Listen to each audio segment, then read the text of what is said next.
Hey Fly Tires, welcome back. I'm Matt, and thank you for stopping by the channel. Now, this next fly in our soft hackle series is called the AP Emerger. Now, it's not a very old pattern. It was created in the early 1990s by a guy named Denny Rickards, and Denny is an author and a fishing guide out in Oregon. Now, he mainly writes about fishing in still waters for some big trophy trout. Now, he's got an active website, stillwaterflyfishing.com. Check it out if you're interested. And in full disclosure, I've never fished this fly. I'd never even tied one until a few minutes ago, but it's a really cool looking pattern. I think it's going to be effective here in the tailwaters of Maryland. It's not hard to tie. I think you're going to like it. Let's give it a shot. So there you go, the AP Emerger in the vise. I'm going to tie this on a size 12. It's a 1X long nymph hook. I think it's it's also a 1X strong.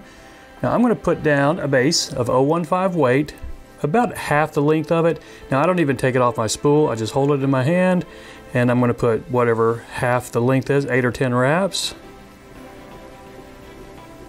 And when you break it off, you didn't waste any. So it's about half of the shank.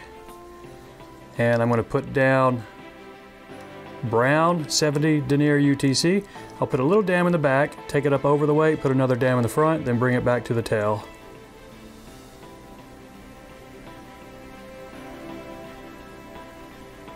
Now the tail on this guy is just mallard flank.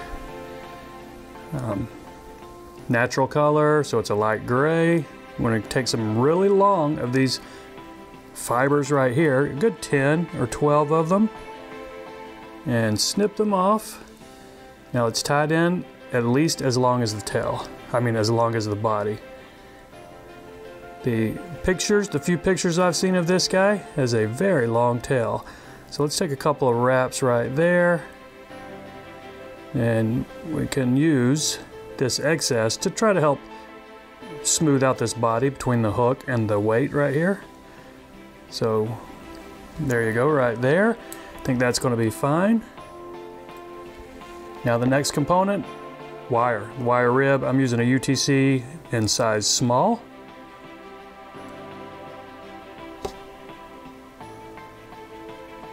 I'll catch this in, pull it a little bit back so I don't have too much excess there. And then just smooth this body out again. That's a smooth enough taper, but it's we've got some dubbing to put on here, so it doesn't have to be perfect. Next up, put some wax on. And the dubbing on this is either a rusty brown or a light brown. What I'm using is actually a dark tan. And I think this one turned out pretty good looking with this dark tan color right here.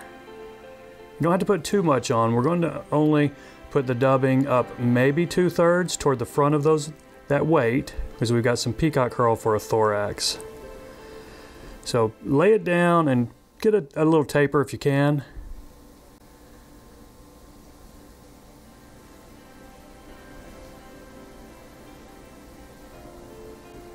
Okay, I think that's going to be fine right there. You could probably go a little bit farther up if you wanted, but I'm going to leave what I got. I can just make the thorax a little bit bigger if I need to. So I've got 2 pieces of Peacock herl. I'm going to snip them off and get the ends even. This is just the excess from the fly I just tied. So let's catch this in. Now one trick for doing this is leave your thread hanging back toward where the Peacock herl is.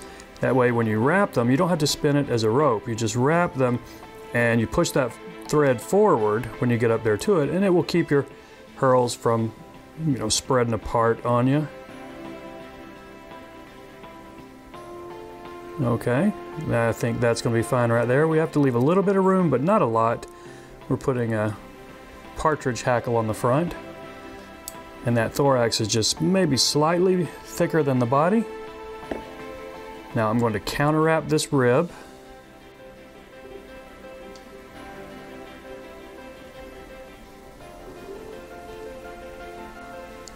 And catch it off with 2 tight wraps, maybe a couple more.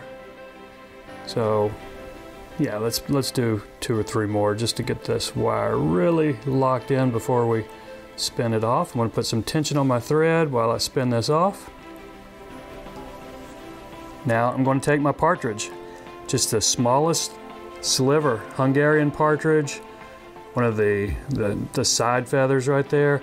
And what I will do, I will grab it by the tip and then pull it back to get that nice little V. Can you see that? Didn't get it yet.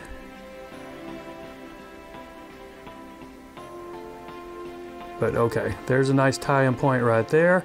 I'm going to put the concave side toward the hook and catch this in. Spool my thread up just a little bit. I'm going to catch this in with 2 good wraps, fold that back over, and then another 2 or 3 locking wraps right here. And you can probably just break this little tip off or snip it, whatever is your preference. Let's try to break it and see if we get away with it.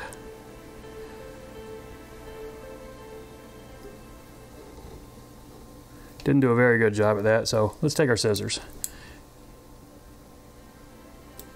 Okay, now we've got our hackle caught in with about 4 good wraps, so it shouldn't pull out on us, but it's fairly brittle.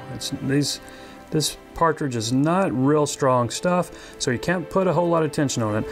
I've got it grasped with my hackle pliers, and I'm going to put 2 wraps right here.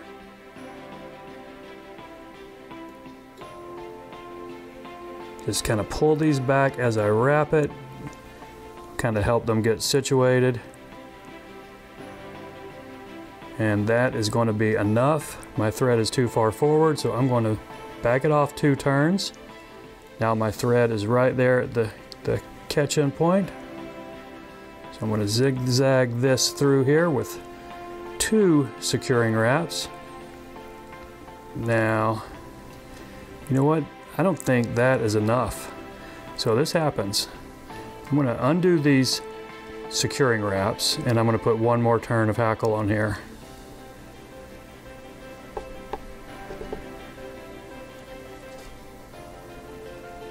Okay. See, never get too far where you can't undo what you just did. Now this is going to be how much hackle I want, so that's going to look better. Now I don't know why it was like that. I thought 2 turns before had been looking pretty good. Maybe that first turn just didn't put any fibers down. That's probably what it was. So we've got that caught in with 2 securing wraps right there. I'm just going to reach in here and snip this excess off as close as I can get it.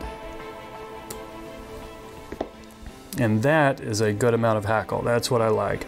So let's pull these couple of wayward fibers back and just take your thread right back to the eye and put several wraps back and build your head.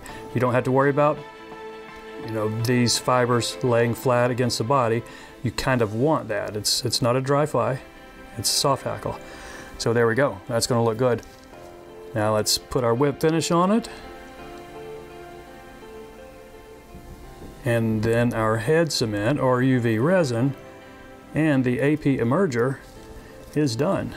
Pretty nifty little pattern.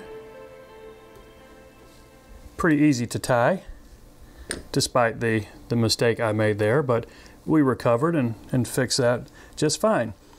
So that's it, my friends. I appreciate you watching, and take care. We'll see you next time.